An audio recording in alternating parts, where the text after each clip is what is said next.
I like that expression. I paused. I'm sorry, Brick boy.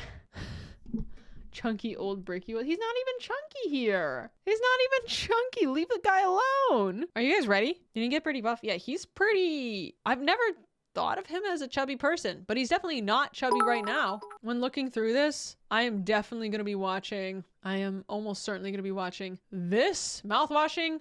How mouthwashing perfected psychological horror? Yeah, I fucking think so. But anyway, let's get started, okay? So, I've never seen this video before, and I know, like... necessarily serve the omniscient. This is too quiet. I don't know anything about it, except like a little bit. The Emperor. Get your wine. As someone who doesn't necessarily serve the Omnissiah, but someone who can appreciate them, you will not be getting my legs today, as I will be replacing them with various things depending on which faction we are currently talking about to add a little bit more context and possible comedy to whatever the hell I am currently doing.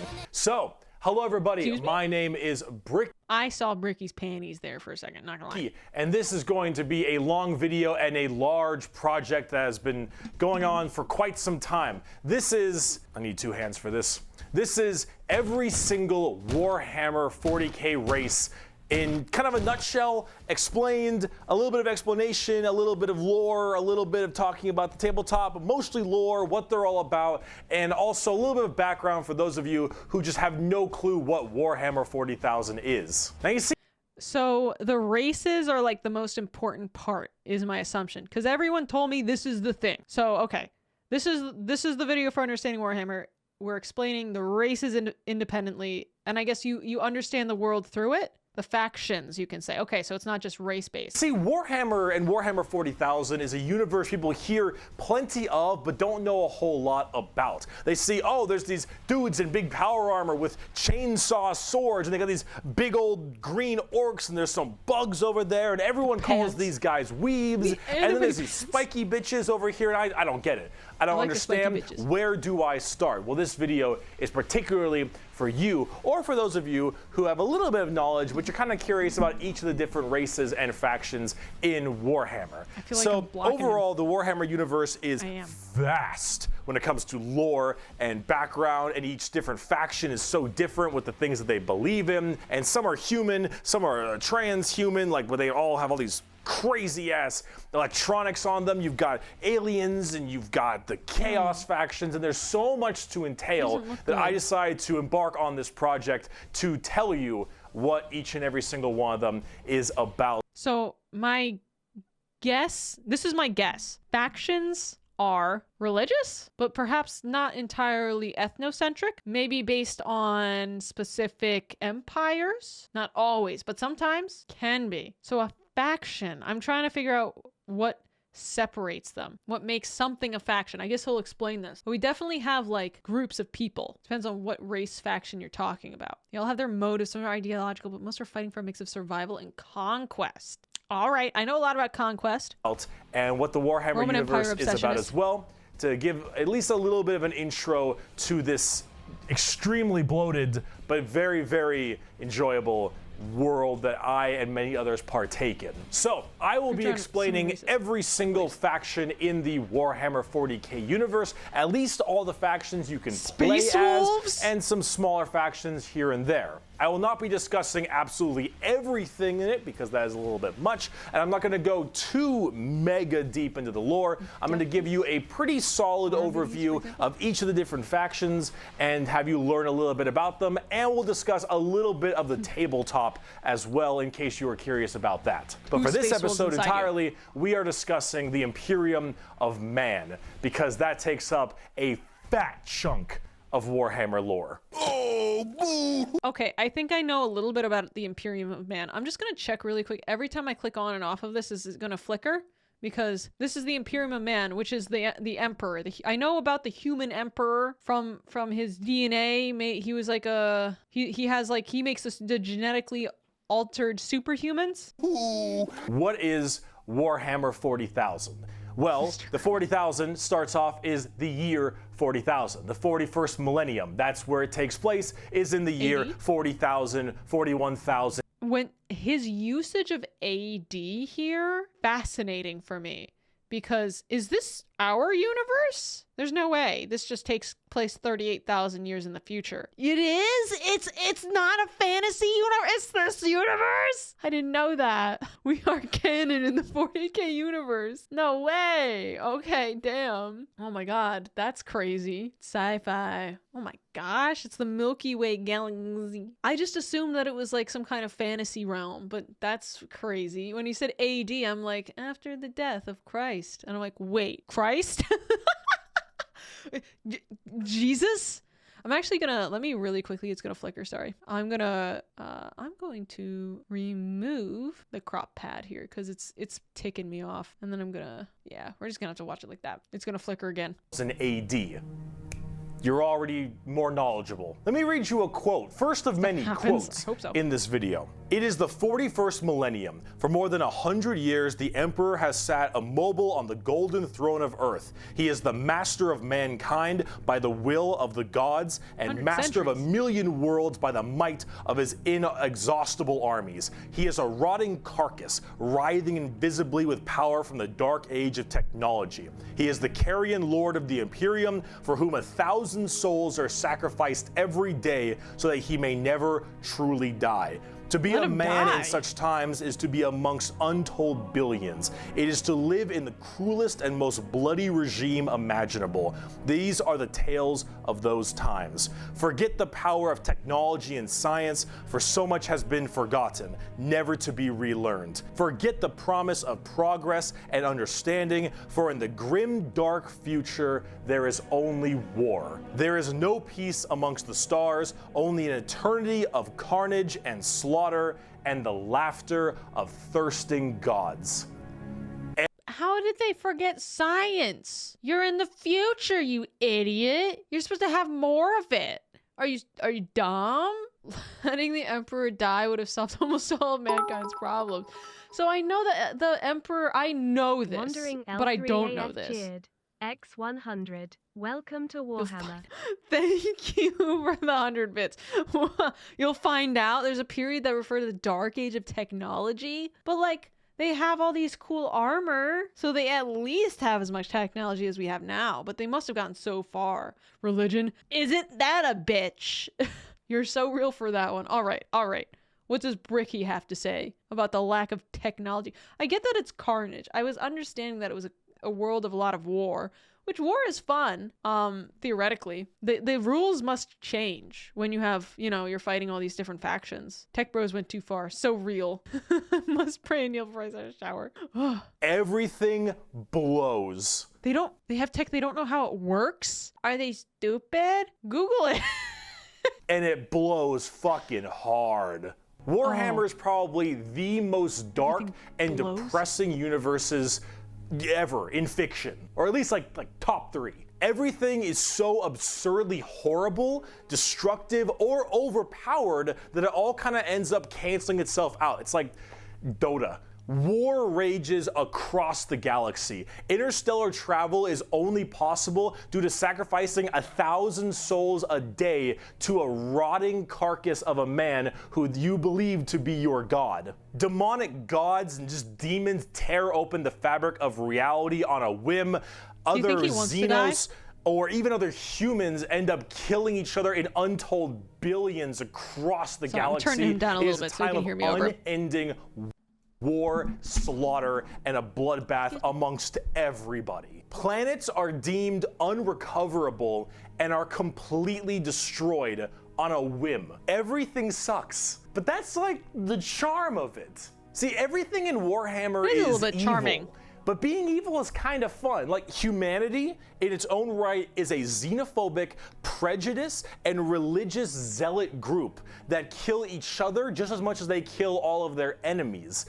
And they're like mid to high tier evil on the evil scale of Warhammer. Nobody is good. No matter who you are, humans are evil. This is realism. Flavor, some color of evil. Whoever you pick, you are going to be the bad guy. But that's the fun of it. Because being the bad guy is badass. Villains are cool. Drunken they look cool. They got cool outfits. Thank they you got for cool the prime. weapons. They got cool armies. Villains are cool, man. And when everyone is a villain, everyone is pretty cool. That's what makes this so charming, is that everyone can be the bad guy. Everyone's pretty cool. So let's start off talking about the main bad guy, the Imperium of Man. His hair, whack. His gear, whack. The Imperium of Man is the main empire of the human race. All of humanity is under this one flag called the Imperium. And about 10,000 years ago, there was a man. He was the emperor of mankind, a 10-foot tall psychic demigod who led humanity across the stars to colonize tons and tons of worlds, create Was he in the Roman Empire, though? superhuman soldiers, and really bring humanity to a new age. This man, the Emperor of Mankind, was a psyker. And a psyker is like a magician of sorts. In the world of 40k, there is the warp, the immaterium, kind of like hell, but sort of like a purgatory dimension of hell. And a psyker is someone who can take that power and manifest it through their mind to use it to do stuff. Like, is the warp like a place, or is it like an everywhere? Like, is it a feeling? It's a parallel dimension. Okay, it's an everywhere. It's a vibe.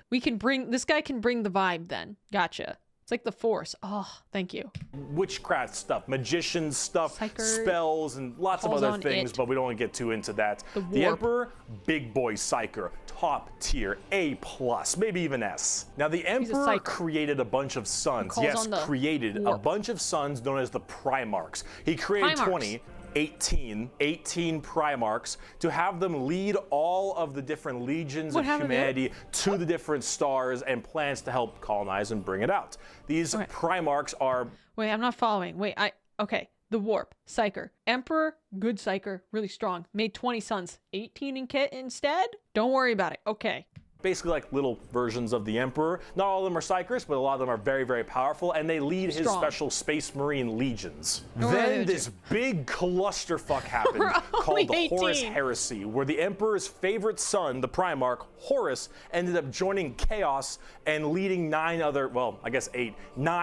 the 18, half of his Primarchs directly to Earth to fight down the Emperor himself. This is the Oedipus complex. This is Freud.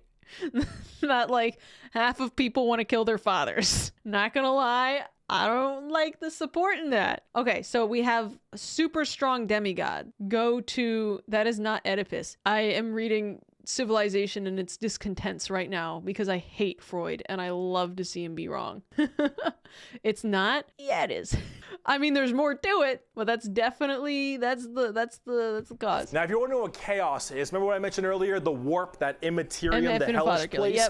In there, but I don't even want to explain it. Lies the 4 chaos gods. Imagine like Satan and 3 other Satans. Oedipus did kill his mom, but the Oedipus complex refer to the other thing. So actually the Oedipus complex refers to, first and foremost, wanting to kill your dad. The other thing is the popularized version of it, which everyone clung to because it was ridiculous. And the whole theory is ridiculous because Freud is a complete idiot. The warp being kind of evil, those chaos gods, that's the reason. And so those chaos gods manipulated Horus, and then Horus helped manipulate all 8 other Primarchs to lead this giant coup directly on the Emperor on Earth. And they fucked up shit. After this huge civil war, Horus died, but not before brutally wounding the Emperor. And right at the end of his life, they put the Emperor on this large golden throne on Earth, in which he is now alive, just barely, but slowly rotting away, powering something called the Astronomicon, so long as he stays alive, and is fed 1,000 people a day. The Easy game, guys. Chat, we could almost do it. Okay, thoughts and opinions. So far, I'm actually a little confused. The 9 kids, we've heard a lot about Horus, which I wonder if there is any potential connection to Herodotus of Roman history. So did the other 8 up in Heredity let me in the call? I don't type it. Horus is an Egyptian god. I see. His historical reference is real. Other 9 stayed loyal. Okay. We have 9 fight, 9 stay loyal. What happened to the 9 that fight? Did they say that the 9 that were fighting died? So all 9 living good one live? All 9 bad bad boy. Some died. Some. They're all kind of involved. You're fine. Oh, okay. He hasn't explained. Astronomicon is like the North Star. Okay. If you want to do interstellar travel in 40k, you need to pass through that demonic warp I mentioned earlier. But how do you know where you're going? Well, the Emperor is there putting a nice little navigator right there. He helps navigate you to know where you're going. If you want to go from Earth to some crazy solar system across the way, you need to go through that warp, and then you need to know where you're going, go through there, and pop your way out. It's like doing nether travel in Minecraft, so you can shorten the distance between going to areas. So long as... So this is the nether. Travel through it. The Astronomicon. Okay. The Emperor is alive and being fed 1,000 people a day to stay alive, you can do that. The moment he dies, interstellar travel's gone for all of... Oh... That's why we're keeping him alive. This reminds me of, like, you know, that radiation incident that happened in Japan. Astronomicon is like a lighthouse. So he's conscious.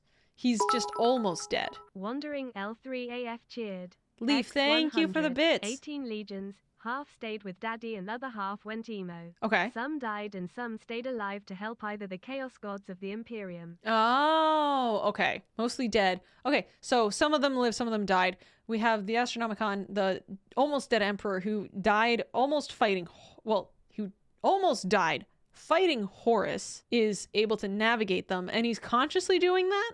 Of humanity. You're so boned. Now, since the Horus heresy 10,000 years ago, the Imperium has fallen from grace substantially. All technology has started to dwindle and die. There is now giant fundamental religious extremists that now believe the Emperor of Mankind was a deity, a true living god, which is probably the last thing the Emperor would have wanted to be remembered for. So now you have this thing called the Ecclesiarchy, which is this giant church entirely devoted to spreading the good word of the Emperor. He is now the Holy Emperor God, the God Emperor of mankind, and all of the Imperium has taken up worshiping him to the fullest extent and killing anything that isn't humanity in his name. The Imperium has this futuristic gothic tone to it and a hefty religious zealotry to them. If you think anything against the Emperor, that's heresy and you deserve to die. That is called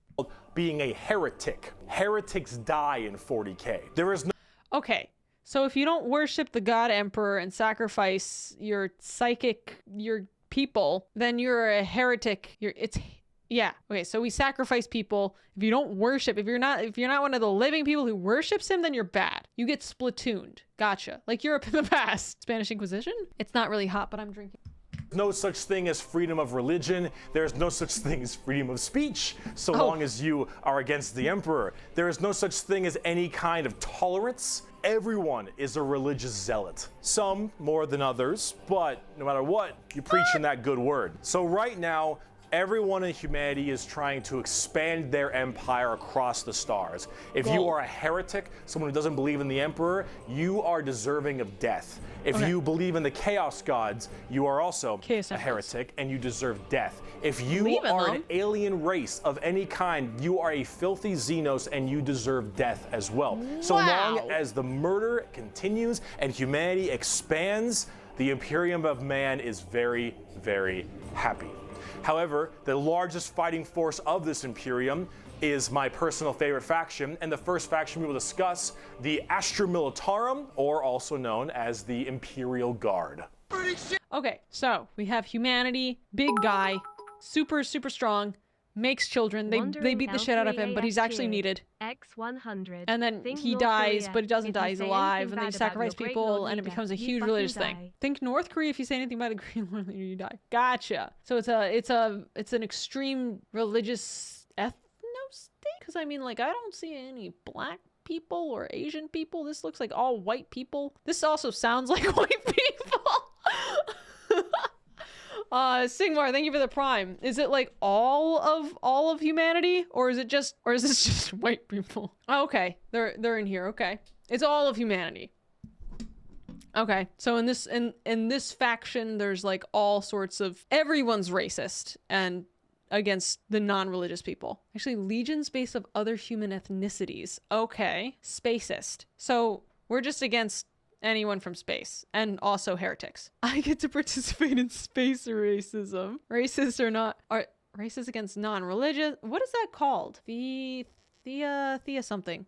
Fantasy racism, they sing savages against other species. Important for distinction. Gotcha. Although we are extremely against different species and heretics, we're all high-fiving in here. There's no there's no racism here. I don't know, guys. At least we got that. There's something good here. Shit now, man. Look on the right side. Man. Game over, Technically. The Imperial Guard is the You win main some, you lose fighting some. force of the Imperium, and in a world of horrifying creatures, galactic monstrosities, the literal demons themselves breaking That's through the fabric of time to kill you, the Imperial Guard are untold billions of regular men and women wearing modern day like flak armor with a laser rifle. This is the humble las gun, the main weapon of the Imperial Guard. It fires superheated plasma lasers at an extremely fast fire rate. It is reliable, never jams. It can blow off limbs, giant holes in concrete. It is overall an extremely devastating weapon in modern day. It is one of the weakest in the 40k universe. Yeah, a laser rifle that never jams, it could blow off limbs, one of the weakest weapons. That's the world we're in right now. But who cares? Because the Imperial Guard has, in each battle, 500,000 of these men and women. 30,000 Humans are ants, basically, is what I'm understanding. large armored tanks, 10,000 artillery batteries. The Imperial Guard wins through sheer numbers and firepower. They kind of have this World War I, World War II style aesthetic with legions of guardsmen as well as high company commanders and generals on the field along with them, and multiple kinds of troops. A normal Imperial Guard battle starts off with artillery, long lines of artillery, cracking the crust of the planet underneath the enemy's feet. And as this barrage continues, hundreds of thousands of guardsmen, a sea of guardsmen surges forward, firing and charging at everything possible while the planet rumbles as tanks roll up behind them. Gunships block out the sun and tanks block out the dirt with the steps and hoof prints of millions of guardsmen. It is through numbers and sheer sundering firepower. They are the first and last line of defense for the Imperium and make up a huge bulk of the battles. They cheered. X-1500. The humble Laskin killed 99% of life in the galaxy. Oh, wow. Unfortunately, Guardsmen, you're fighting the remaining 1%. Really? That's a lot of fucking people. So I guess in antiquity, it was actually powerful. But now we're talking, you know, in modern day, it's not so good. So I'm in a famous passage, Polybius surveyed Roman military manpower about 225 BC. A grand total of soldiers at Rome's immediate disposal was over 116,000. And Rome's, essentially their entire tactic was flood. For at least the first Punic and the second Punic War, was that they had loyal soldiers and way too many. So these people are fighting with like millions and millions, but the Imperial Guard is also made it's so interesting of tons of different kinds of regiments. Flood from the Halo. Catachan jungle fighters live in a death world that's more hospitable than almost any firefight they'll ever get. Glad to see someone learning from the Brick Dude. This stuff is my favorite. Also, thank you so much for the bits. Humble Lasgun. I just am wondering, like, it was that in the galaxy? So they just have this steroid-looking, giant knife, Rambo Predator-looking sons of bitches, where nothing is anywhere near as scary as a simple night on their home planet. You have the Valhallan winter soldiers who haven't felt their toes in 300 years, the Mordian Iron Guard, who are more interested in making their shoes shine than actually fighting a battle, and then of course the big one, the Cadians from Cadia. The biggest export. What happened to Cadia? Guys, Alola Nico. Thank you for the 19 months. Cadia fell before the guard did. What? Cadia, no! It exploded! They blew it up! There's no more Cadia! Cadia stands! Guys! Guys! I feel my chat's trauma right now. They blew it up? For what reason? When you say they, who's they? Cadia stands? Cadia. That's standing? The warp? It looks pretty much like it's destroyed. Warp boys being chaotic. They throw a moon at it. Couldn't conquer it, so they slammed a space fortress into the planet. Holy crap. This is like Carthage when they lost the first Punic War. They're gonna, let me guess, revenge? Crusade the 13th. So when you say a crusade, is this a recount, a restart of a different series of crusades? Then, because I know it's the same timeline, same world. I think we've had like, what, 8 on Earth? So it's a restart. We're not taught, it's nowhere near, no link, different crusades. But I thought a crusade was for the Holy Land. Wandering L3AF cheered. X100, Cadia, their homeworld, blew up from an all-out assault from Chaos forces, and they threw a fortress the size of our moon to kill it. Thank you, Leaf. Why would they do that? Isn't it better just abandon the I guess they have to do something. I have it on the leader of the Black Legion. 13 total Black Crusades to spread empower chaos in less 10,000. So, okay. So it is new crusades. There's 13 of them, and I'm assuming they're of a different scale.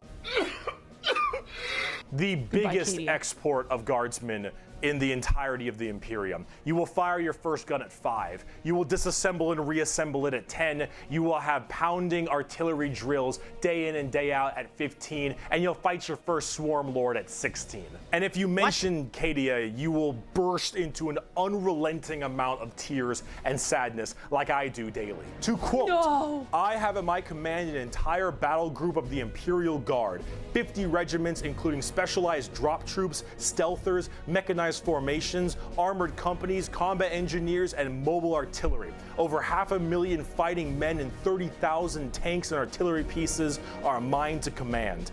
Emperor, show mercy to the fool that stands against me, for I shall not. The Imperial Guard are my personal favorite faction in 40k. That's They're the so army I fight sick. the most, the ones I enjoy playing the most, and the one I enjoy in the lore. X100. Cadia is a fortress world that stood as the first and only major roadblock that Chaos Force have to go through to attack Imperium territory. Oh, okay.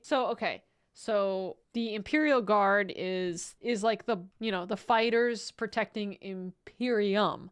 Lore sense a lot. There's something about just a regular man And Cadians are crazy. with a laser rifle being told to charge the horrors of this universe and willingly doing so for his god emperor. It's just poetic.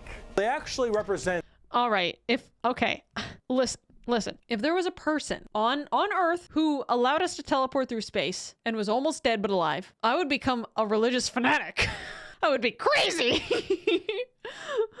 Cadia was one of the last thing that had MacGuffin without the warp split in the galaxy had to have empowering everything that had access to its sacrifice and worship was an acceptable loss. I see. I think all of us would be. That would be like such solid proof. Also, I don't know why every time I click onto this, I can't like scroll my chat without it going flickering. Very annoying. 75 straight to hell for intermediate time.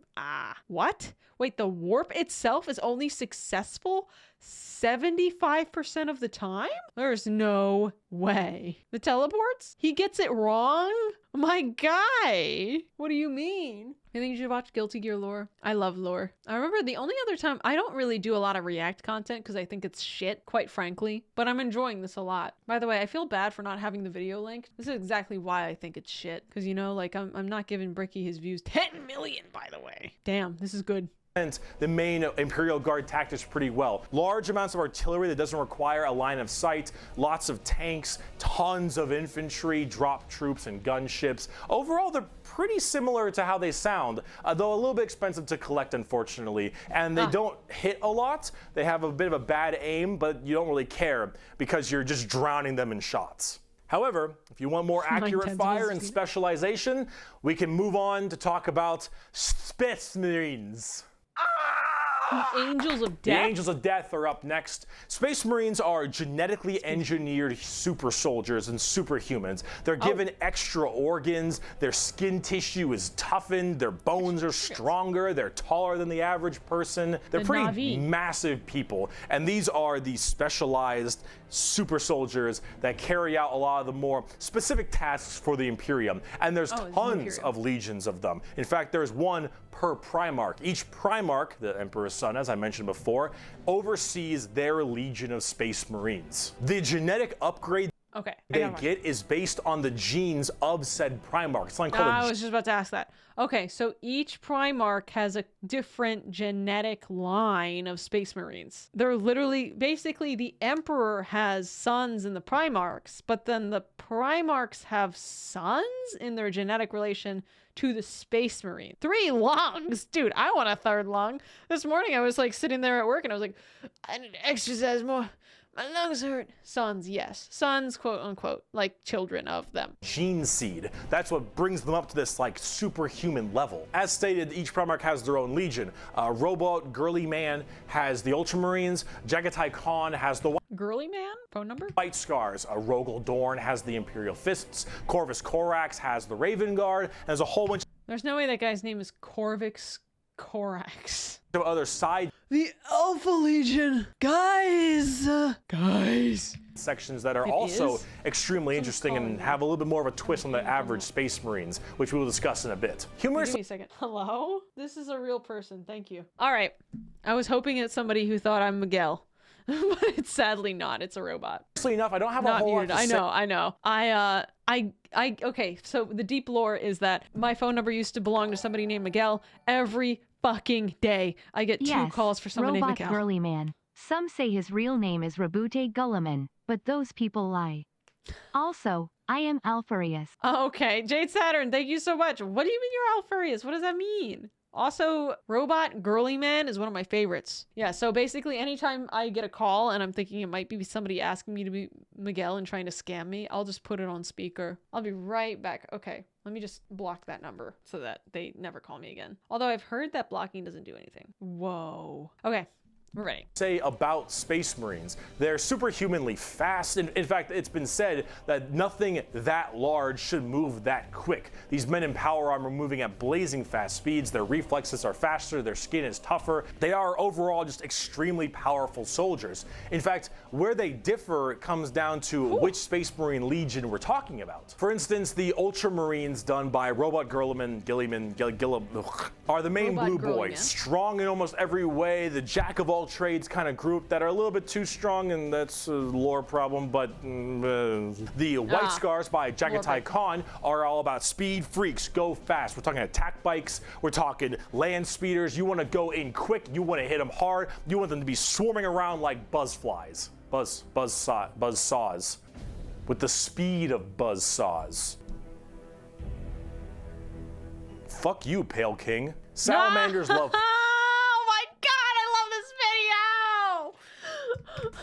fire in the forge, fire in battle, flamers, melta-guns, multi-meltas. Just so long as something can be burning, that's big. And they're also actually some of the nice. Pale King hate is always warranted. No Silk Song. No Silk Song news, guys. This video is beating the shit out of me. Nicest of the Space Marines. A lot of Space Marines have this kind of like holier than thou thing because of their genetic strength. However, explode rave. Kuma Cola, thanks so much for the Prime. I appreciate it. The Salamanders tend to put human lives above the lives of themselves, which is actually rather rare. They're also all black, but not like Shinobi 21 only cheered. X100. We got Sunny watching 40k lore before Silk Song. Thank you. Oh, I thank you for the bits. Just regular black, like 2 a.m. line at a White Castle. Black. Like they have a charcoal. I've never been to White Castle. Is this real? Dark, ashy exterior and blazing red eyes. So okay, this is the first time I've seen a black character in any of these images. 11:59. Apparently, something about living on their home planet of Nocturne, which I don't know if that makes much sense, but Skin tone is described as onyx. who cares? This is like fantasy land anyway. Overall, salamanders are actually one of my personal favorite legions because they're just really cool. They're fun to play as because of all their flamer weapons, and they have a nice, like, more heartwarming lore. I forgot there's games. He just said play as, and I got ripped out of like the fact that this isn't a book. As opposed to being super evil like everyone else is. Oh my god, we're not even a quarter of the way through the Space Marine Legions. Imperial Fists believe in the power of the siege and defensive positions. Raven Guards, master of stealth and sabotage while having bird helmets. Iron Hands, masters of machines and vehicles while being really goddamn good at being sold on eBay after one nerf. Space Wolves, Vikings and wolves and tons of wolves and axes, battle axes, fur everywhere. Space Wolves, angry, big teeth. Blood Angels, the genetic defect to make them want to drink blood and go crazy, called the Red Thirst. They have Cupid wings and stuff, which is a little bit strange, and they are all super gay for Sanguinius. God damn, I was gonna say these guys are sick, but they're so flamboyant under that hat. Dark Angels are old school knights and inner circle theme. Vampire Angels, oh. Are you a heretic? Me? No, never. Once in a blue moon, I know. Death Watch, fancy pantsy anti-Xenos. Chat, are you heretics? Any heretics in chat? Just taking a peek here. Just show of hands. Any heretics? No, never, no. Ah, I didn't think so. No, only little. Yes, me. Shinobi banned them all. Shinobi mods. What are you gonna do about it? Probably nothing. I'm a heretic. Heck the Imperium. Those group that nobody plays because Death Watch, and they look cool though, but no one plays them. I don't know about Death Watch. They're there though. Black Templars for the people who. Can I have a bit of heresy as a treat? Yes, fine. As a little treat, guys, as a treat. You can have a little bit. If you haven't prayed at least 3 times a day, you're gonna start praying out that airlock, and I'm sure there's some other chapters. Give me a second. I'm gonna go back a couple seconds. I don't know about Death Watch. They're there though. Black Templars for the people who, if you haven't prayed at least 3 times a day, you're gonna start praying out that airlock, and I'm sure there's some other chapters I may have missed as well, like Crimson Fists and stuff. But those are the main ones right here. Here. Quote from the Emperor himself. They shall be my finest warriors, these men who give of themselves to me. Like clay I shall mold them, and in the furnace of war I shall forge them. They shall be of iron will and steely sinew. In great armor I shall clad them, and with the mightiest weapons shall they be armed. They will be untouched by plague or disease, no sickness shall blight them. They shall have such tactics, strategies, and machines that no foe will best them in battle. They are my bulwark against the terror. They are my defenders of humanity. They are my space marines, and they shall know no fear. And on the tabletop, they fuck.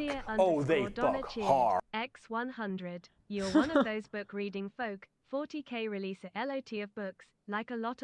Ooh. Also Death to the Corpse Emperor. Death to the Corpse Emperor! Heresy! I don't know any of the other factions, so I'm sticking with all that I know.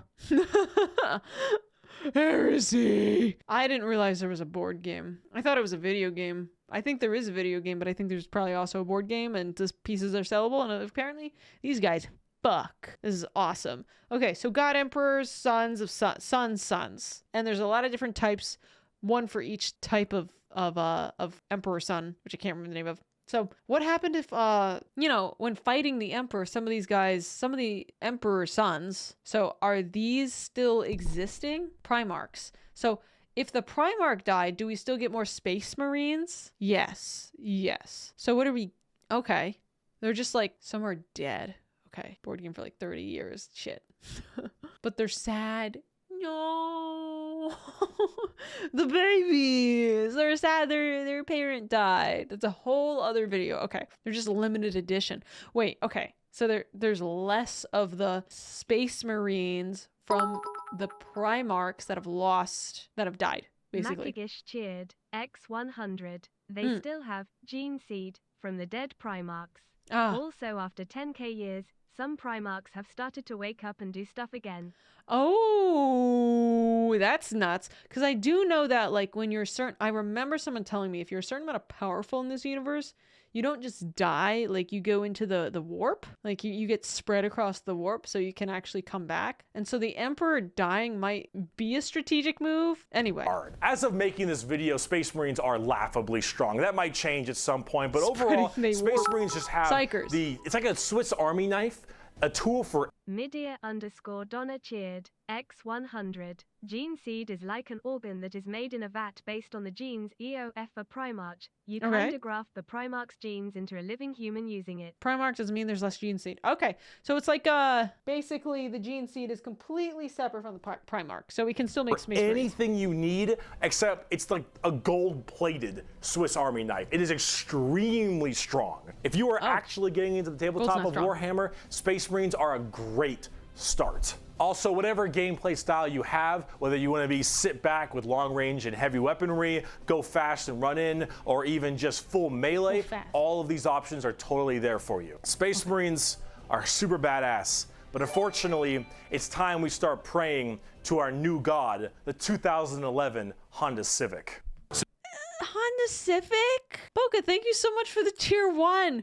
Guys, I didn't know the Honda Civic was that good. I've heard good things. The Adeptus Mechanic. This is where Victor went when they deleted him from League of Legends after Arcane. Makagish, thank you so much for the tier 1. I hope I said your name right. 2006 Honda Civic. All right, this is very Victor core. There's always some kind of metal meets man supremacists in these worlds. So is it any wonder people are afraid of technology? Technology! The Adeptus Mechanicus. The Adeptus Mechanicus are a technophile cult on Mars. Now, these people are a little bit weird because they don't actually... So, he said on Mars, which means the solar system itself still exists and hasn't been completely destroyed. So, but I do have questions about Earth because we haven't heard it yet. Really believe in the Emperor of Mankind. And you might think, oh, whoa, Bricky, that sounds like some heresy. It sounds like heresy to me. A little bit. They believe in the Emperor, they believe in his power, but they don't pray to him. They pray to something called the Omnissiah. And the Omnissiah is this kind of machine god that they believe permeates in all machines. And if you think, well, wait a minute, they believe in a different god as well? That sounds like super heresy. Well, yes-ish, but they also make all your guns, and they make all your tanks, and they make everything that you have, so you can't really tell them to fuck off? Okay, I see. We have two completely separate factions, one of which extremist religious, Imperium, and then we have, I also just realized that this flickering which just happened might be because of my refresh rate, because one monitor is 144 and the other is 60. But anyway, so we have, what is this called? Imperium. By the way, Imperium in the context, in like current words, Imperium means right to declare war as like an actual word. I know that from my reading. Oh my god. So we have Imperium, and then we have these robot guys, Adeptus Mechanicus, and the Adeptus Mechanicus, just, they can't say no. They can't destroy them because they're reliant on them. So we basically have... Tato, please let me have this. No, but so we basically have a forced alliance, one of these uneasy alliances. Ooh, okay. So they're making, but I must say, from what we have, the lasgun is underwhelming. So they're making these tanks, they're making these weapons, however, they're not excellent. Mechanicus is a vassal state. Okay, so they're actually, if this is a Republican government where there's a federal government, and well, I guess this isn't a Republican because there's an emperor. So it's an empire, and it's a federal empire. So they have vassal states. Do they pay tribute? Are they connected? So they're at the mercy of Imperium. I don't even know how to say that. Every planet governs itself. Theocracy. Okay. Parliament, monarch. So, but my question here is, does Imperium, by the way, holy crap. Thank you so much, Angry Chinchilla. I am so, my brain is like gearing so much. My question is, does Imperium have direct control over these Adeptus Mechanicus? Technology is in a weird quasi-religious state where the ad mech is the only one with the working knowledge of the tech Not even if it's treated like black magic. No, kind of. Not really. The Emperor made a treaty with them to work together. That would be vassal state. If Adeptus Mechanicus was forced into a peace treaty against... Okay, my headphones just disconnected. Shit. Was forced into a peace treaty. I'm going to have to reconnect those. Then that would be a vassal state where Adeptus would be kind of at the will of Imperium. Essentially representative in the government of Imperium. Let me reconnect my Bluetooth headset. Oh, I like this. Essentially representative, okay? Have their own planets and ships. Okay. Because you're not gonna win nothing if you don't got stuff to shoot people with. See, their Omnissiah at least makes sense from their standpoint. They believe it to be a deity that permeates through all machines. Your Honda Civic, your standard bolt gun, your Dune Strider Walker, your giant mechs, your huge ships. The Omnissiah is present through all. And the only reason your stuff works is because the machine's spirit in it says it works. If you want your gun to work, your tank to run, you must pray to it. And I mean full stop. You need to start chanting in high Gothic. You need to burn incense. You need to sit on your knees and pray to that car. You need to rub oil on your robes, and you need to go, ahomina, homina, homina, homina, homina, homina. Full stop. OBS gods. Homina, homina, homina, homina. OBS gods, you must make my OBS stop crashing. Did I do it? I got it? Guys, am I a good Adeptus Mechanicus now? Pray harder. Rub some oil. I have no available oil. Like motor oil? Oh, my knees. Oh, my goddamn knees. Okay, up we go. My chair, my knees. All right. If you want your damn thing to work, if you want your gun to fire, you need to do that. They are very bizarre, and they actually have a bit of a point because it's obviously working. And if you look at them, I don't know how that works. So they obviously know something about what they're doing. The most notable member of the Adeptus Mechanicus is Archmagos, whatever, Belisarius Call. Look at this dude. Look at this dude. Yeah. This is the group we're talking about. These are these weirdos. Here, the Omnissiah Creed. The credo, Omnissiah.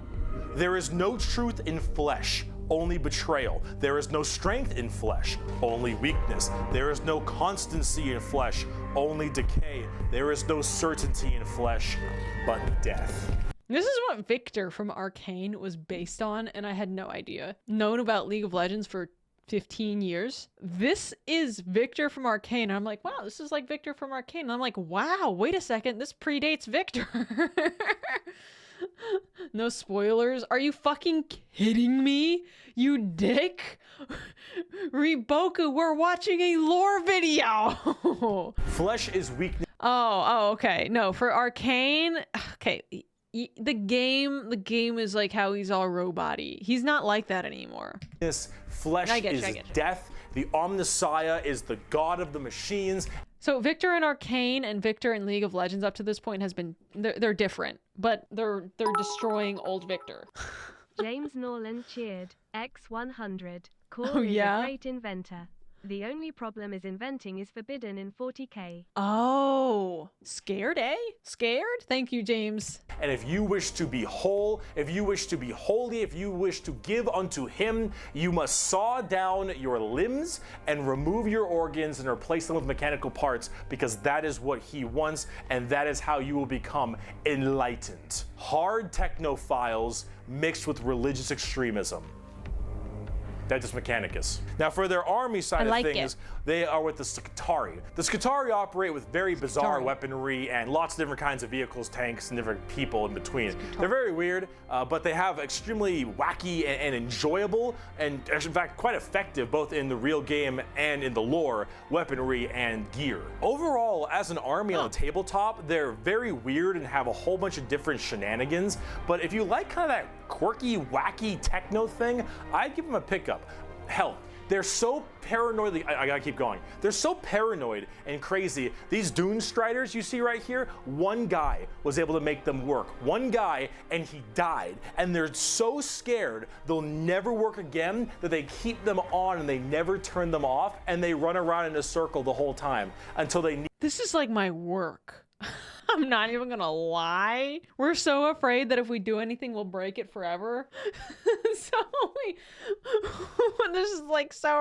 is so real. There's so much reality reflected in here. I love it. Need them, and then they corral it, and they go into battle. Anyone can relate.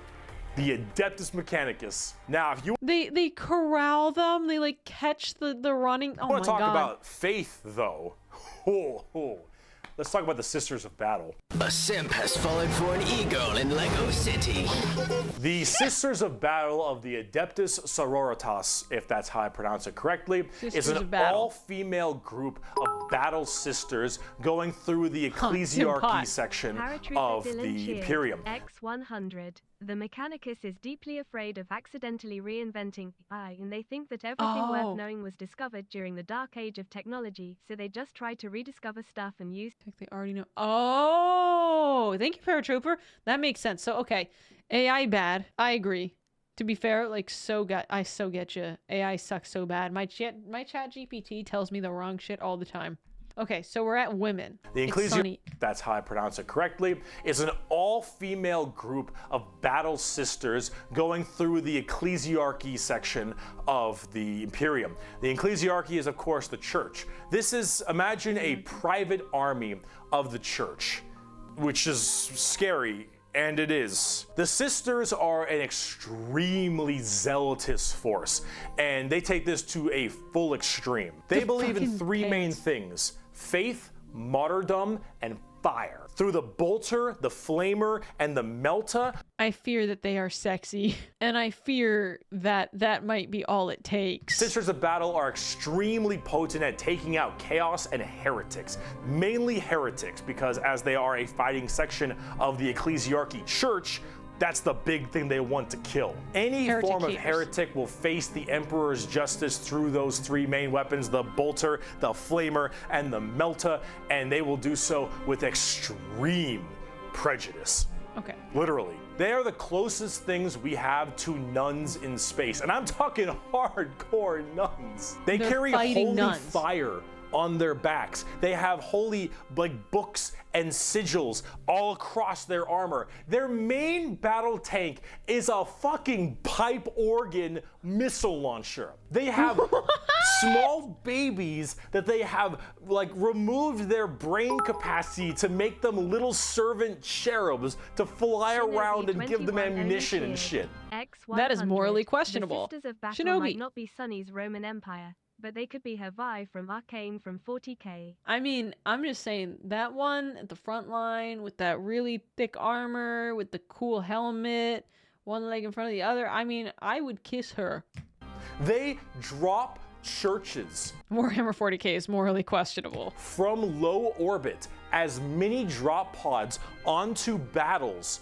They drop churches into battles, and they blare war hymns and holy music from their frigates in low atmosphere and shower holy water across the battlefield. These are the people you are dealing with, and they're fucking awesome.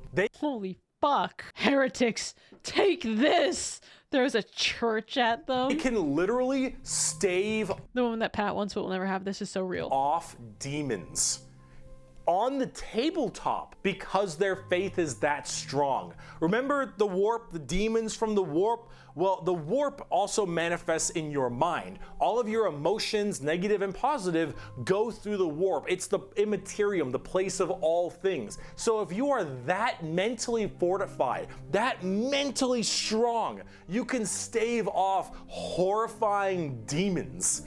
And all these girls, oh, not a crack. Not a crack in that mental armor. Now, Paratrooper Dylan cheered. Thank you, Paratrooper. Just to add to your potential thirst, Sisters of Battle don't take vows of chastity. They can even get married and have kids. They just typically don't because they don't have the time and they don't always live long enough to have serious relationships. Hey, baby, I know that you're a religious fanatic. Have you ever tried praying at my altar? Hey, where are you going? No, don't run away. Thank you for the bits. You know, want to make some churros? Oh my god, damn girl, you can drop you can drop that church on me anytime. Heart call, thank you for the 33 months. Girls get it done. Warhammer, let's fucking go. Anyways, love you, Sunny Splode Loaf. You are the poggers and Gooby Goober. Shmeeby Shmeeb. Anyways, love you. I'll take the Shmeeby Shmeeb. I feel like Shmeeb matches me somehow. I can think of somebody else who's more gooby, more goob, more on the goob side. 33 months. Thank you so much, Heart Call. As much as a meme as they are, and as I'm so sorry about much as their models look a lot like Ongo Gabloglian, yeah, which I can't unsee anymore. I gotta say, I love their design. I think they're extremely cool. They're another army that I'm currently collecting. They just released a whole new line of figures very recently, and they look wonderful. Everything from Celestine, the living, literally undying saint, from the triumph of Saint Catherine, which is literally a funeral procession as a model, those organ tanks I mentioned earlier. This shit is the most over-the-top badassery in a lot of the Warhammer universe, and goddamn it is it over the top. But Sisters of Battle are so cool. While I'm a guardsman— all right, I'll join them. You literally don't have to say anymore. No chastity swearing, fight to the death in a battle for a cause that you believe in while dropping churches on people. I need purpose. at heart, oh, this is such a cool faction. By Bolter Shell, Flamer Burst, and Melta Blast, the mutant, the heretic, and the traitor alike are cleansed of their sin of existence. So it has been for 5 millennia, so shall it be until the end of time. And speaking— you need to comb your hair? Of burning demons. I can see! I can fight! The Grey Knights are the first army I actually collected back in 7th edition. The Grey Knights are a super secretive and much more old school look at power armored knights, except they are all psychers.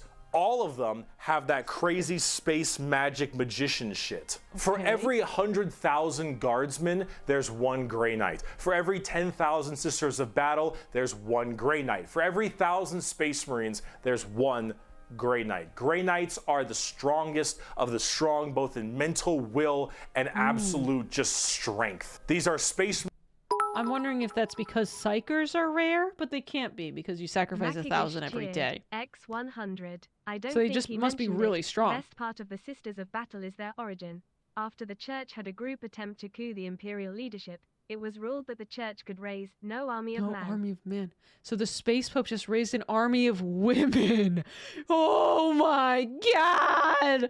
That's what you get. That's what you get for using gendered language. You get an army of zealous space women claiming heresy at your doorstep. All right, it's time, guys. I'm not saying that I'm going to jump at any kind of purpose in life, but I guess I suppose that I will become a Sister of Battle. Thank you, Matt. Makagish. I keep saying your name differently each time. Stop phoneticizing the things I say. Marines that are all high-level psychers, all of them able to specifically do one goal, and that is kill demons. The Emperor believed that the demons of chaos were the #1 threat to the Imperium, and he probably is right. However, this group is entirely based on doing that through a myriad of tactics. Coming from the planet, or I guess the moon of Titan in the Sol system, the Grey Knights are thrown through extremely rigorous training and are as clear of mind and soul as they possibly can be. Since the demons of the warp are the warp and your mind projects to the warp, people can go insane very fast, especially lower level psychers.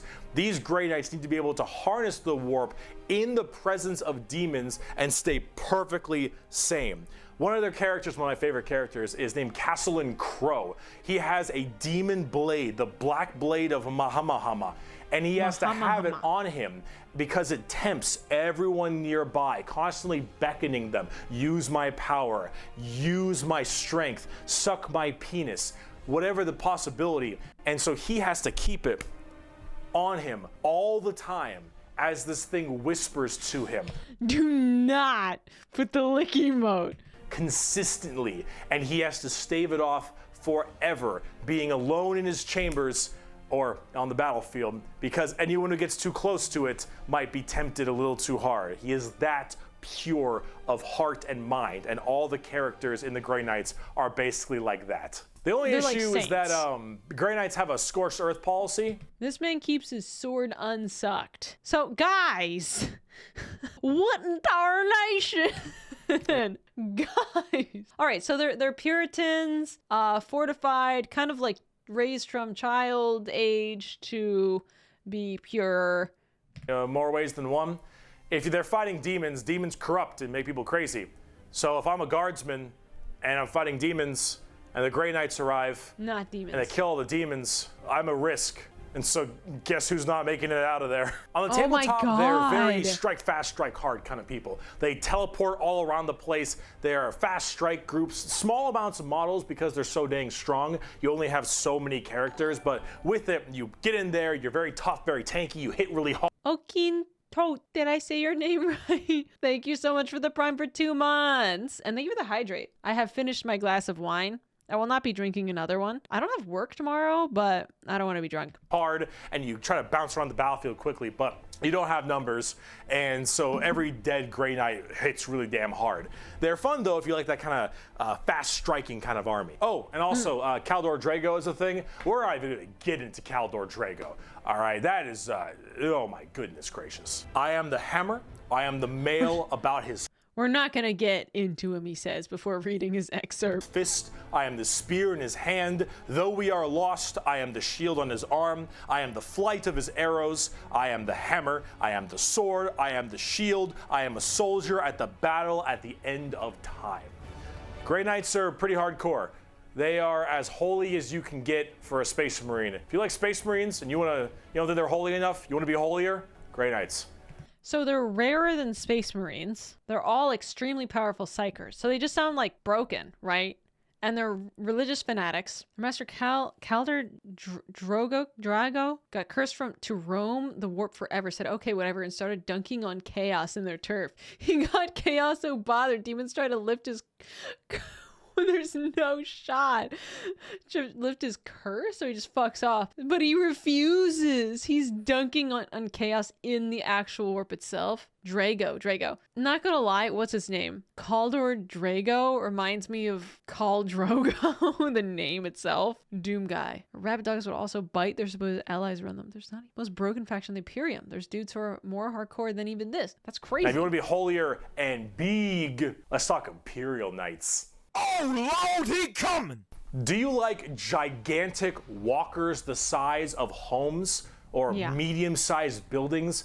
Do you want to kill heretics, but you want to kill like 40 of them per turn? Do you want a gigantic old-school knight noble house style of walkers with giant chainsaw arms? Then you got Imperial Knights. Imperial Knights, it's not a whole lot to talk about them because they're just gigantic walkers, but they have this old school like house feel to them, like literally like they're houses. Each Imperial Knight comes from a house, and each of them act in their own special way. These behemoth of walkers also destroy almost everything in their path, killing full swaths of squads in a couple shots, stepping on legions of troops. Like, these things do not mess around, and they look so cool. Imperial Knights and Chaos Knights, actually, for that matter, don't have a whole lot. They're mechs, but they were a person. To discuss. They're just super big, heavy walkers, and they look different depending on your house or chaos god you currently believe in. And overall, these things are just really cool if you want to murder everything in your path.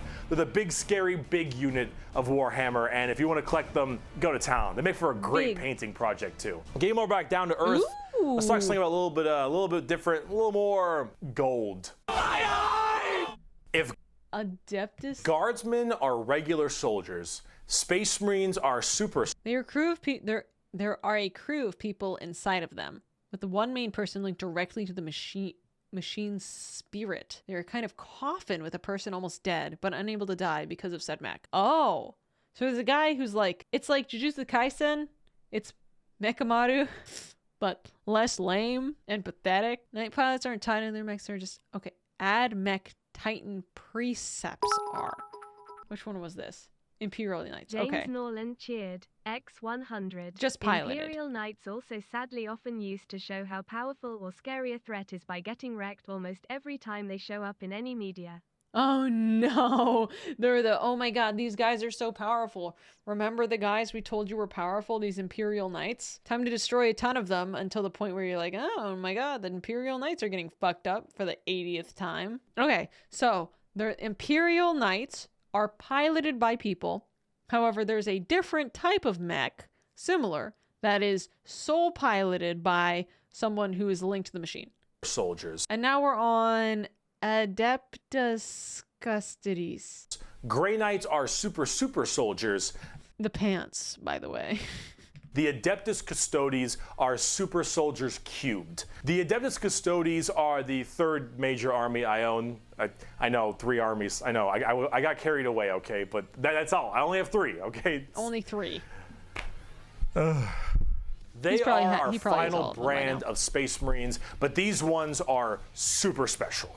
Okay, if a guardsman is 6 foot, a space marine is 7 feet, a custodian is 8 feet. These are the giant defenders of Holy Terra, which is also Earth. Earth is Terra, Terra themselves. These are the people that literally guard the Emperor's throne room, hence custodies. These boys protect the Emperor's throne room at all times and are literally like handcrafted people. They're not humans brought up by a gene seer or something. These are all handcrafted super soldiers. I think from a tube. These behemoth of men are like 8 feet, 8.5 feet tall and functionally immortal. They stand still, spear in hand for hundreds of years without the need to sleep and barely even the need to eat, watching over the throne room. And but do they need to poop? And also, do they drink water? And also, how is that possible? So the custodians, so they watch. So they just sit there, they're stronger. So riddle me this, Batman. What was going on? Where were these guys when the Emperor was in a big fight with the guys? Space Marine's dad. Kunitoro, thank you for the 18 months. I forgot to do my sub alert. BCI was watching Warhammer 40k lore. They were, oh, thank you so much, Kuni. I'm glad you remembered now. It'll distract you. They were busy fighting demons. Okay, they were fighting everything everywhere. They were fighting. So they also dying. So they were dying and fighting. Dying next to them. So they were helping the Emperor fight Emperor children. Splode sniffa mogum and sniffa. Oh, thank you so much. Mogu. Make sure you guys are remaining subscribed to Mogu because I am. You want to do what I do, right? I love to see the Mogu emotes. Emperor had them with him. They felt huge guilt over letting him get killed. Yeah, because that's the only thing they're supposed to do, is keep him alive. So basically they failed to protect. That's what I was wondering. I was like, do they come after the Emperor?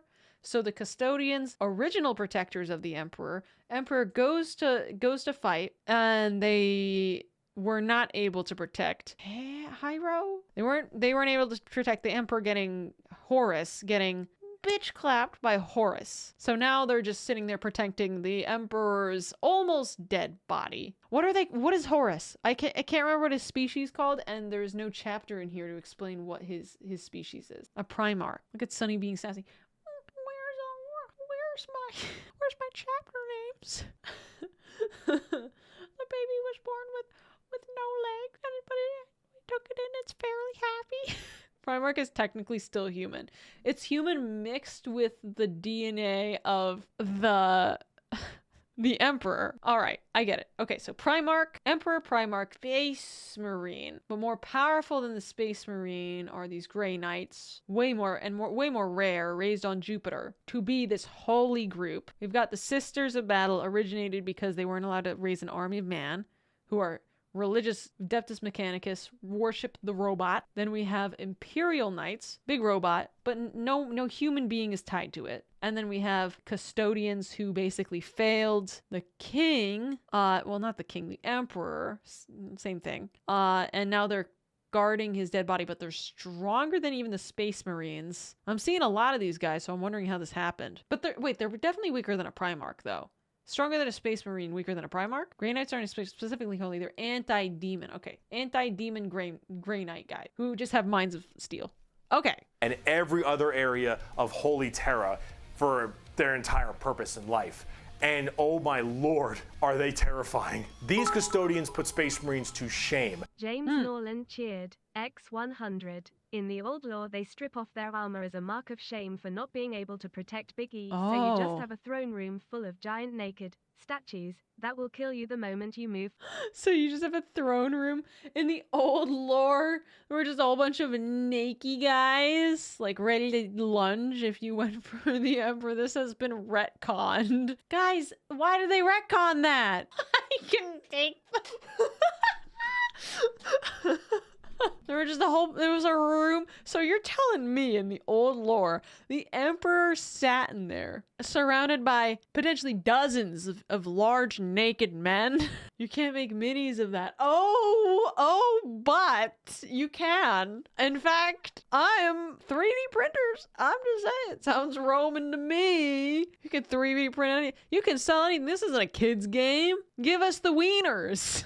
Like, naked stabby statues. They just sat there like, well, I'm continuing. If you liked your super soldiers, these are your super mega soldiers. One of these men can take on probably 3 Space Marines and most likely win. There are many different groups of custodians as well, like the Solar Watch, or there's also one of my personal favorite, the to fight, right? I was waiting for you. Aquilian Shield. The Aquilian Shield go out to seemingly unimportant individuals and protect them because they believe that they are going to be doing something very important in their lives. For instance, let's say a regular guardsman gets the protection of this giant 8.5-foot tall golden god because that guardsman will end up becoming a general one day or something. Anime protagonist moment. You're the chosen one. Holy crap. Of that nature. The custodians work in mysterious ways and are almost always outnumbered, but never outmatched. These people are pretty horrifying, both on the tabletop as well as in the lore. There are very few of them, however, and there's actually an extremely small amount of them. But that's kind of the point. There's only so many of these people that can have war gear this strong, weapons this powerful, and training this good. And the custodians have all 3 of it. For 100 years, I stood my watch amidst the somber shadows of the Sanctum Imperialis. I was still as a statue, but always ready, always attuned to dangers unseen. Days, months, years passed by in a frenzied blur beyond those walls, yet within, little moved and nothing changed. For 100 years, I did not but wait, yet had any threat appeared, I would have struck it down in a heartbeat. For 100 years, I stood my watch, and as it ends, I can tell you this: patience is a weapon. The custodians Ooh, that's fucking sick. Holy shit. Are the top dogs of the Imperium, and they hurt just that same way. Though I do want to discuss a little bit about the Sisters of Silence before we get out of here, because the Sisters of Silence I also have a few of, and they're really fun, but they don't get enough attention. These kind of bald plume ladies are a whole group of pariahs, or also known as blanks. We'll be referring to them as blanks from now on. Blanks. So as every mind is somewhat connected to the warp, Solid_snake_drive cheered. X100. Thank you for the Space bits. Marines are soldiers who operate in military formations and have bonds of brotherhood with their fellow Marines. Custodians are warrior poets. Okay. Singular individuals who fight among other singular individuals. Difference between a pack of wolves versus a tiger. Okay.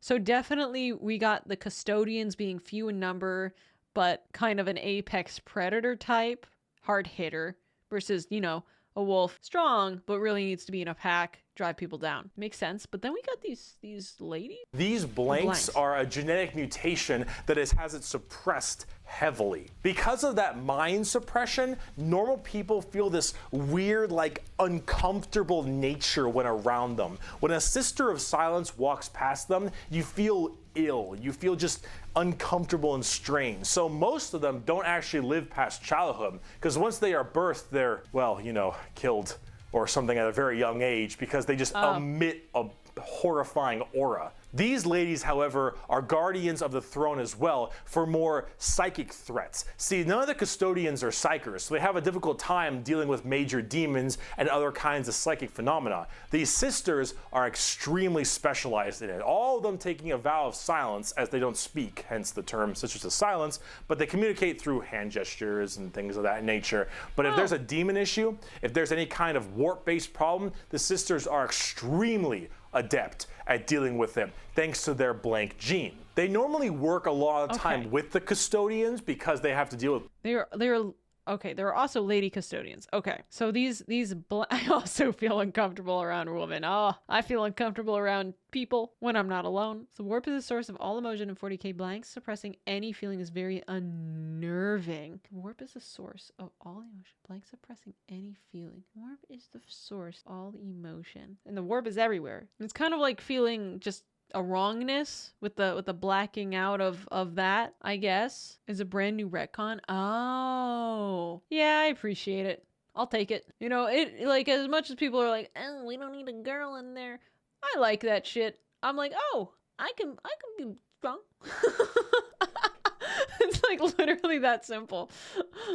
The warp is everything inside of everyone except touching blanks. The warp can't touch those nerds. Gotcha. Both kinds of threats, but they're not represented that way on the tabletop. In fact, they only have like one real model for them, which is very It's not pandering. If it's pandering to me, it's right. Sorry. I like me more than I like my opinion more than I like most other people's. So if it's something that makes me feel better, it's good.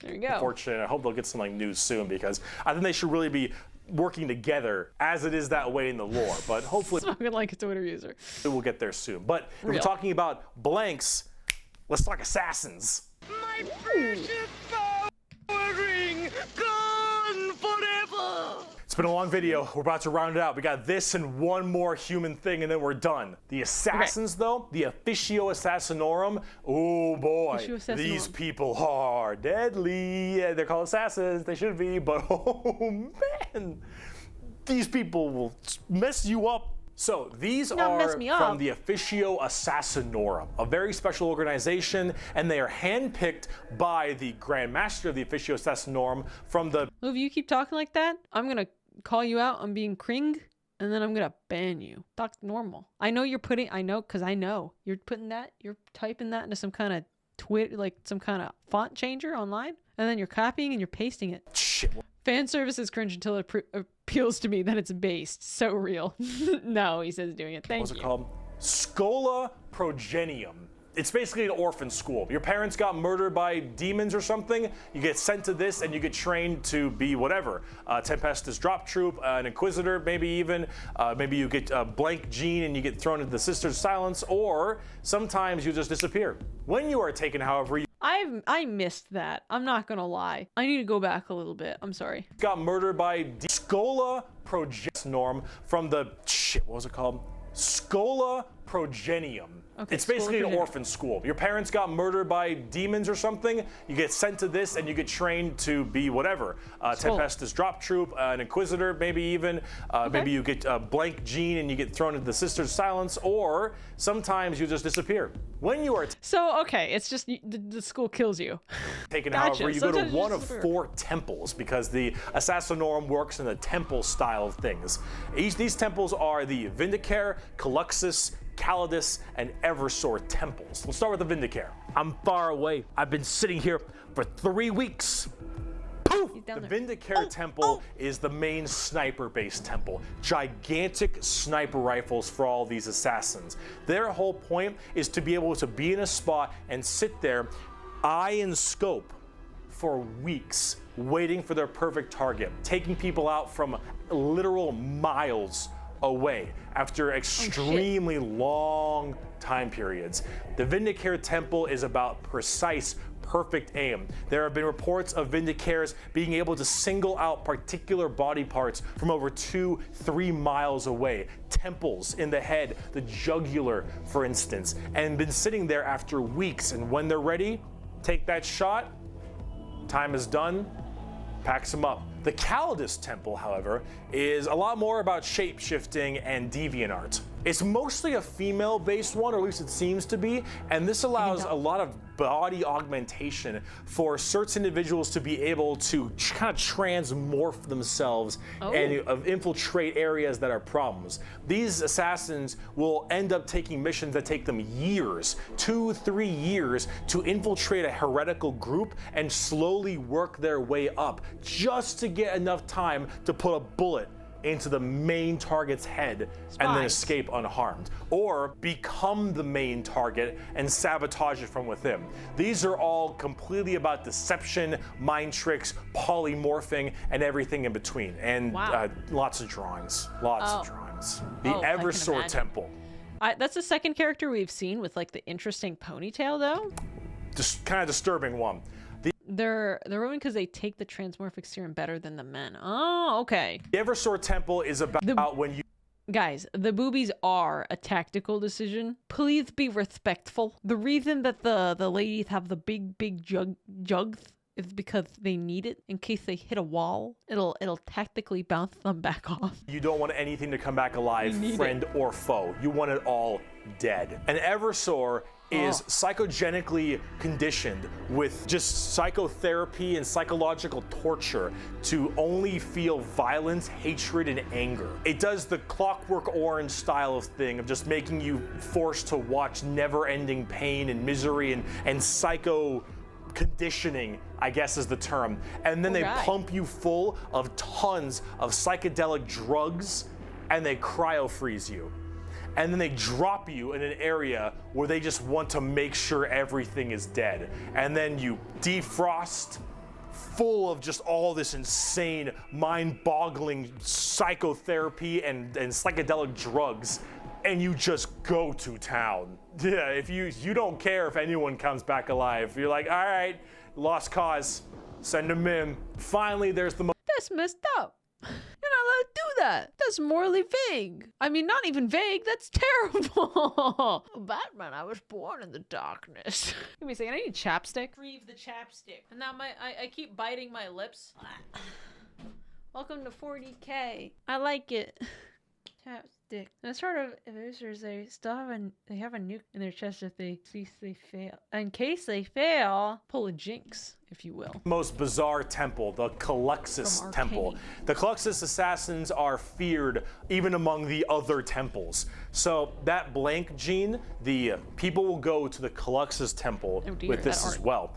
And this is where they can harness that to be massively anti-psyker or even just anti-regular people. They're seen with extreme fear and distrust among many, many people. They're described by the Eldar, by quote, as being pure evil. Imagine that uncomfortable feeling from that blank gene I mentioned, and then imagine them being taught and given equipment to amplify it by 100. If normally regular people feel uncomfortable, now they are basically akin to being a siren wailing directly in your ear. And if you're a psyker, oh no, the sheer presence of a Caluxus assassin is enough for you to tear your skin off. You will rather gouge your eyes out and rip your nails off than even being near this person. The Caluxus assassin is when you want psychers to literally lose their minds, and they will go on their knees and ask you to gun them down because it is a suitable choice over being anywhere near you. The motto of that temple is, that which is unknown and unseen commands the greatest fear. Now, okay, so we have, but amplified. And when it's that strong, it's basically you walk up to them and they're like, please, it hurt. Reddit mods. They walk, they're so pure evil. For the tabletop, assassins aren't that special. You can call them in no matter what Imperium faction you are. Except for Shinobi, who's my Discord mod. Join my Discord. And they do a lot of work for themselves, but at the same time, they're very specialized and require a lot of finesse. And they work the way you generally want them to, though. You want to cause some distortion and weird stuff, you take a Calidus. You want to just murder swaths of infantry and then blow up Eversor. You want to kill that one guy, Vindicare, and if you have a lot of Psychers, Caluxus. It's a nice little, like, jack of all trades if you have a specific... This seems like specific counterplay. Like, Psychers are too strong and they needed something to balance it. Thing you want to kill, and you get to choose which is really fun. But now let's talk about You've been saying the Discord link is expired. Can you check the one below, like in my panels then? No, I don't have the time or patience, or I don't even know how to fix this. It's definitely not expired in the panels or any of the links last below. Human faction. We can round this video out before we do part 2, the Inquisition. And we have a lot to talk about with them. Well, on the subject of heresy! Oh boy. Where do I even begin with the Inquisition? Take every secret police you can think of.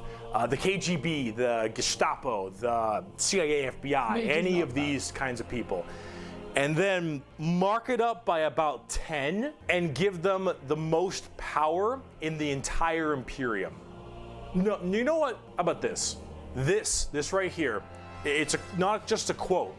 This is the imperial motto, the motto of the Inquisition. I apologize for my bad pronunciation. Innocentia nihil probat. Innocence proves nothing.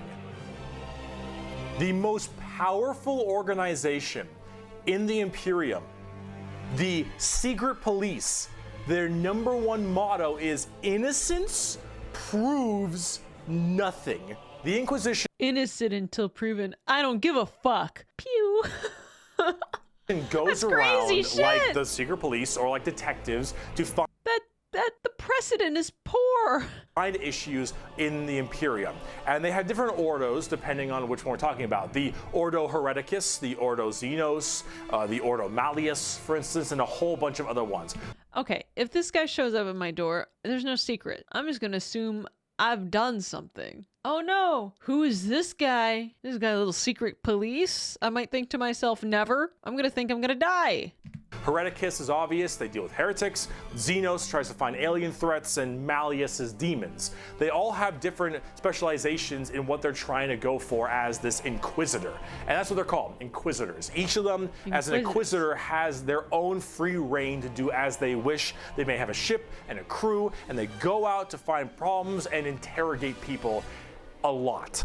Okay. They are above the law in every department over Space Marines. Now, the Space Marines might argue against them and stuff, and there might be a lot of blowback, but technically they are above them as Inquisitors. Wow. They are looking to investigate and figure out coups and cults and demonic incursions and possible Xenos issues like gene stealers or a new threat coming into an area. They're about learning that stuff and actually doing detective work. And memes aside, they're pretty good at it. The Inquisition having all of this power does make them a little bit power hungry and frantic sometimes. And yes, it is still a bad thing, but most of them are pretty good at their job. And they spend a lot of time being very diligent to make sure that all of these leads they follow are proper and correct. They're basically space detectives with just enormous power and sometimes a bit of a power complex. When we say power, this confuses me. Do they have political power, as in like right to execute, which I feel like is not all that important anyway. I feel like you can just kill people in this world. Like right to life doesn't seem to be guaranteed. Or are they like physically above a space marine? Command planets to have? Nuke the... Okay, so they're strong. They're physically strong. Physically stronger than a space marine. But then they also, basically, their strength is in their political power, legal authority. They're just humans. They're just, okay, so they're not physically stronger. It's like an oligarchy. I guess it's like well, they say it's an inquisition, but you have these 3 different types of inquisitor, and they're part of a religious faction. It's like a senate or an assembly. Do they vote? Do they say like, all of the inquisitors get together and we decide together? There's 3 branches. Can one veto the other? Or is one just like, I'm gonna nuke this planet, I'm gonna do it, and the other's like, sick, I can't do anything about that. All up to the individual oh my god. Decentralized with factions. The actual Inquisition we had here on Earth. I know very little about the history of the Inquisition. There are conclaves around. So basically, each Inquisitor holds the power to destroy a planet. They're not physically strong, but they're kind of spies, like secret intelligence. However, they don't look secret, I suppose, beyond the point. And then they have, basically, all of their power is political and their absolute authority. They have ranks within. There's technically Inquisitor oversight from the Inquisition itself. But for the most part, Inquisitors get to do what they want. So there is some kind of series of checks, perhaps, and balances. The start of 40k books follows an Inquisitor. Maybe they're like an intelligence, like the intelligence class. Cops investigating themselves. I think you were right in nuking that planet. Court adjourned. And we haven't even talked about Exterminatus yet. Exterminatus. Okay. Exterminatus is deeming a planet unfit to be saved. I deem that this planet is demon infested and taking it back will cost too many resources and is not worth it. I have now committed Exterminatus on this planet. I will now sign the death warrant of an entire Imperium planet as it is unfit to take and better to be destroyed than allow the enemy to hold it. This can mean saturation bombardment. This can mean cracking the planet's core and breaking it apart. Doesn't matter.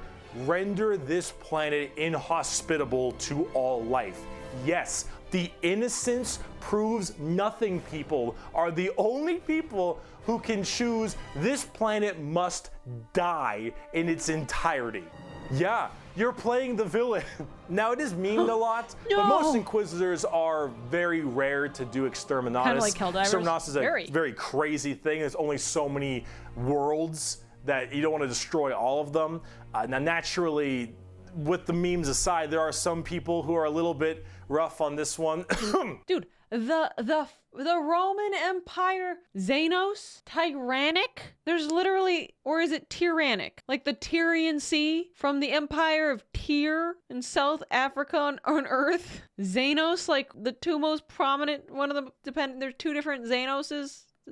Greek philosophers. What the fuck are their names? Very similar to the Nuovo Homo New People branch in the Punic War. The consul. They're aliens. But most Inquisitors generally don't like to do Exterminatus a ton, but it is an I mean, I understand. English does have a prefix. Option they have, and it's a crazy option when you think about it. Secret Police Inquisition are unfortunately not represented on the tabletop very much. You generally kind of put one in your army if you feel like it. You have a couple special options there and some side content, but they're not really fleshed out very well, and personally they need a lot more stuff put in there, and they really need a lot more effort put into them, and they're not quite where I want them to be. Overall, the Inquisition makes for a lot of the best storytelling as well, because it's a little bit hard to talk about a big story of a whole bunch of Space Marines killing something, right? It's just a big battle story. It's not as interesting. Having that intrigue and that moral dilemma that an Inquisitor has makes for a lot better media. And honestly, the more people do it, I think it's better, because then it adds a little more humanity to the Warhammer horrible, horrible grim darkness. And wow, we just finished the humans, all right? Come back for part 2 when we talk about Chaos and Xenos, because we got to talk about the 4 Chaos Gods and all the Chaos Marine Legions and the Tau and the Necrons and the Orcs, and oh boy, we got a lot. I'll see you in part 2. One of the best. Not Bricky 2, Bricky 1. You didn't link the specific video? Hey all, this is part 2 in a 2-part. Guys. In the description. Oh, is that what he said?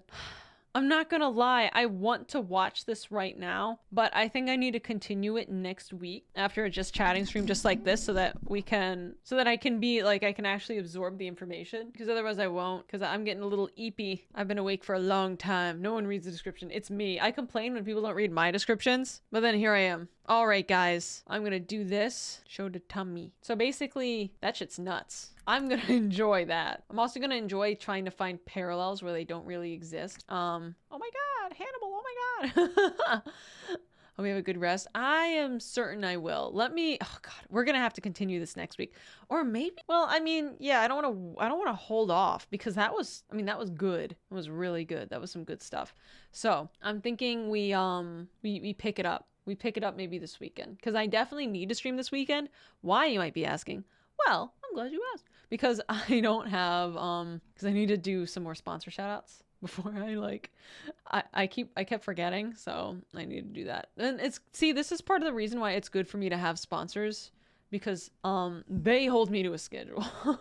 I've got to do it, right? Thank you guys so much for watching. This was, I mean, so fun. I enjoyed that a lot. Bricky did a good job summarizing. Everyone said Bricky and I didn't know. Now I'm a knower. Thank you guys for watching. Thank you so much for all the support. Wow. I'm just blown away. This was a great stream. I had so much fun. I'll see you guys later, okay? Go say hello to Junie. Let's, what should we do as a message? Katie stands. Gonna bug you for some loot. Shinobi, thank God you're here. Dark Knight, thank you so much for the tier 1. Thank you so much. I appreciate it. This weekend we'll do a second react. I'll see you guys, okay? All right. Bye-bye. Thank you so much. I had fun. Bye-bye. Bye-bye. Bye-bye.